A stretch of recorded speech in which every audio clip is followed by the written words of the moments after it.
नमस्कार। काल एक स्केचिंग भ गेल छले, अहाँ सब देखने हेबै। आ एकर कलर भ गेले हैं। गौरी पूजन के पोस्टर ये ई। चलू हम आगू देखाबै छी अहाँ के। नेक्स्ट पोस्टर ई माँ सीता के जन्म के कहानी से जुड़ल पोस्टर ये।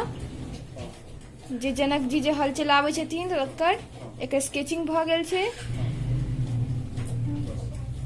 आ देखलिए जे इनका मेनका आंटी कर रहल छथिन पोस्टर के। चलू आगू देखाबै छी। ई पोस्टर ये जखन माता सीता धनुष उठाबै छथिन और राजा जनक जे प्रतिज्ञा लै छथिन कि हम अपन सिया के शादी उनके से करबै जे ई धनुष के उठाबै में सक्षम हेथी। ई ओई कहानी से जुड़ल पोस्टर ये जेकर स्केचिंग भ गेले हैं। काल एकरो पर काम शुरू भ जेतै। एकरा कर रहल छथिन